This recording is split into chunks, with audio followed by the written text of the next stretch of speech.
Shay, Olu. when we not beefing, we're good friends. We are really good friends. But what I try to tell you is I admire you because I see you. You wear many hats. You really are killing the game on this social stuff. And I'm sitting here watching you move, and maybe you don't see how you move, but it's very inspirational, especially as someone who's created her own career from scratch. I'm finna cry. You can cry. So my first question to you is, how were you able to create a steady stream of clients to be able to live with this level of entrepreneurial freedom? That's a very good question. Well, just know it's been very ghetto. Definitely from the jump. Kind of taking it back to 2020 pandemic time period. I got laid off from my full-time job, and I had been doing social stuff, but I wasn't really taking it as seriously as like these other six-figure bosses and all these people that were teaching classes and had all these clients. So I kind of really had to start from the bottom. And I had some of the worst and most nightmare. And I'm not saying anything bad about my clients because I love every client that has ever worked with me or given me a chance. I appreciate them. But I've definitely had some nightmares and bad experiences with some people that I work with. But I'll definitely say that I took that and just learned what to do the right way. So things like billing and making sure I get my bread and, just having just certain experiences. It just shaped the way that I just structured my business. So from 2020 until now, 2023, really taking time to shape the structure on the back end of my business. So my operations had to be very, very, very tight. And my workflow is just very tight because I want to make sure that with anybody that's working with me, they get the best experience. And if my stuff ain't good on the back end, you're not going to have a good experience. So Talk about definitely making sure that stuff has been good. And then just going out, a lot of my clientele comes word of mouth, connection. Shout out to B. I've gotten several clients from B, doing a social for the studio, doing social for a lot of brands. But a lot of time it comes from word of mouth, or just honestly people just finding me on social media and saying, hey, I seen that you did this. Are you taking new clients? And so definitely has been a blessing. Definitely has been a blessing. So, yeah. I love to hear it. Yeah. I love to hear it. Man, okay. You actually I'm over here let me take some notes while we talking. But I don't just do social. So, I do photography. Yeah. Well, see, that's the other side of it. You wear all the different hats. Mm-hmm. And, I too do a lot of different things, but it's just, whenever there's an area where I aspire to be in, I always look at people next to me doing the same thing, at a level of success. Now, you can rub my back, but we're going to be fighting later anyway, so it is what it is. Me and Olu fight like cats and dogs. We fight a lot. We fight a lot. Too much. Too much. So, considering you do let's list them out what I've seen you do, because you probably do a lot more. Okay. You do photography, you do videography, you direct, you creative direct. You may not realize you're doing these things, but I'm watching you do these things. You produce, and then you be producing the hell out of some things. Period. So, of all these things that you do, what is it that you enjoy most about entrepreneurship? Is it something specific? Is it something more open-ended? So I think the biggest part of entrepreneurship that I just love is working for myself. I like to make my own schedule. I don't like to be told what to do. And I know that sounds like defiance, but since I was a kid, I've never liked to be told what to do.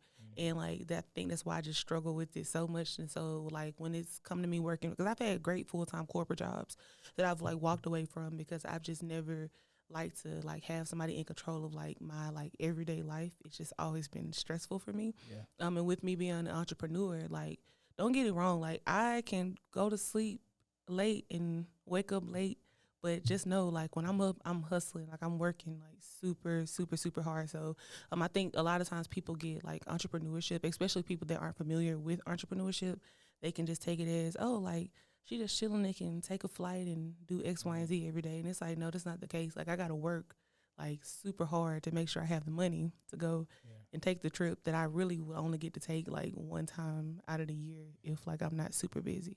So definitely it's just the freedom of my schedule that I just really, really, really like. But the opposite side of that, when you're an entrepreneur, when you're a hustler, when you're doing it full time, you have to work so hard. Because when you got a 9-to-5, your check come in every 2 weeks. Oof. But when you working for yourself, you literally only eat what you kill.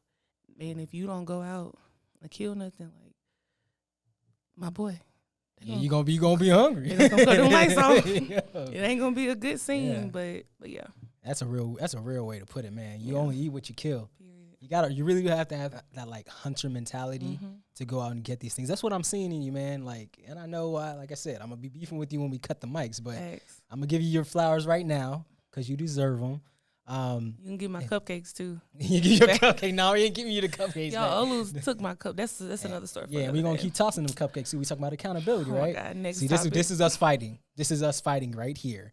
So we're gonna go on from that. And you mentioned briefly earlier. You just were talking about, you know, how entrepreneur, like you got to be able to get up and hustle, and you know, you got to really be the foot up your own butt, so to speak. To get things moving and shaking.